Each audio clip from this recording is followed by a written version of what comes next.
എംഎൽഎമാരുടെ സത്യപ്രതിജ്ഞ പൂർത്തിയായി. Pro tem സ്പീക്കറായ G സുധാകരനാണ് പുതിയ അംഗങ്ങൾക്ക് സത്യവാചകം ചൊല്ലിക്കൊടുത്തത്. അക്ഷരമാല ക്രമത്തിലായിരുന്നു സത്യപ്രതിജ്ഞ. നാളെയാണ് സ്പീക്കർ തെരഞ്ഞെടുപ്പ് നടക്കുക. 29-നാണ് നയപ്രഖ്യാപന പ്രസംഗം.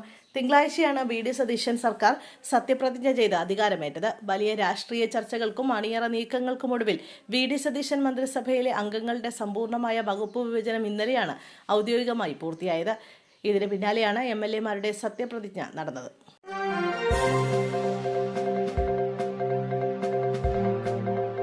ഇടുക്കി പീരുമേട് പെരുമന്താനത്തിന് സമീപം 40-ാം മൈലിൽ കൂറ്റൻ പാറക്കല്ല് KSRTC ബസിന്റെ മുകളിലേക്ക് വീണു. കൂറ്റൻ പാറ വീണതിനെ തുടർന്ന് പിൻസീറ്റിലിരുന്ന യാത്രക്കാരന് നിസ്സാര പരിക്കേറ്റു. വെളുപ്പിന് 5 മണിയോടെയായിരുന്നു സംഭവം. വാഹനത്തിൽ 50ഓളം യാത്രക്കാർ ഉണ്ടായിരുന്നു. കുമളിയിൽ നിന്നും കോട്ടയത്തേക്ക് പോവുകയായിരുന്ന ബസിന്റെ വശത്താണ് പാറ വീണത്.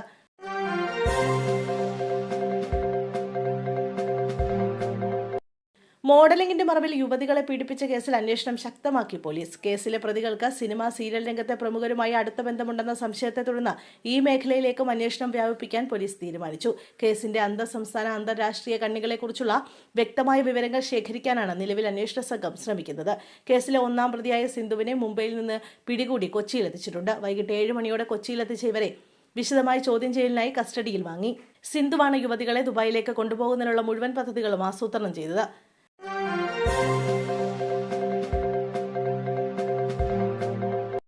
മണ്ഡലം കമ്മിറ്റി യോഗത്തിൽ പിണറായി വിജയനെതിരെ സംസാരിക്കുന്നതിന് വിലക്ക്. വിമർശിക്കുന്നതിന് വിലക്കേർപ്പെടുത്തിയതിൽ പ്രതിഷേധിച്ച് ലോക്കൽ സെക്രട്ടറി യോഗത്തിൽ നിന്ന് ഇറങ്ങിപ്പോയി. ഇന്നലെ കൊട്ടാരക്കര CPM ഏരിയ കമ്മിറ്റി ഓഫീസിൽ നടന്ന മണ്ഡലം കമ്മിറ്റി യോഗത്തിലാണ് കരീപ്ര തെക്ക് local committee secretary Karipra Ajayakumar പ്രതിഷേധിച്ചത്. ഇങ്ങനെ പോയാൽ പാർട്ടി ഒരു കാലത്തും രക്ഷപ്പെടില്ലെന്ന് പറഞ്ഞ് ഇറങ്ങിപ്പോവുകയായിരുന്നു. പിന്നീട് മറ്റ് 2 അംഗങ്ങളും അജയകുമാറിന്റെ നിലപാടിനെ അനുകൂലിച്ച് പ്രസംഗിച്ചു. കൊട്ടാരക്കര നെടുവത്തൂർ ഏരിയ കമ്മിറ്റി അംഗങ്ങളും ലോക്കൽ കമ്മിറ്റി സെക്രട്ടറിമാരും ഉൾപ്പെട്ടതായിരുന്നു യോഗം.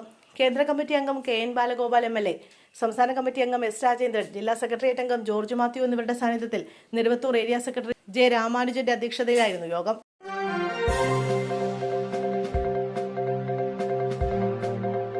മലയിടം തിരുത്തിലെ പോലീസ് നടപടി. CPM നേതാക്കളും താമസക്കാരും ഉൾപ്പെടെ 50 പേർക്കെതിരെ കേസ്. എറണാകുളം മലയിടം തുരുത്തിൽ ദളിത് കുടുംബാംഗങ്ങൾക്കെതിരായ പോലീസ് നടപടിയിൽ കേസെടുത്ത പോലീസ്. CPM നേതാക്കളും മേഖലയിലെ താമസക്കാരുമായ ദളിത് കുടുംബാംഗങ്ങളും അടക്കം 50 പേർക്കെതിരെ പോലീസ് കേസെടുത്തു.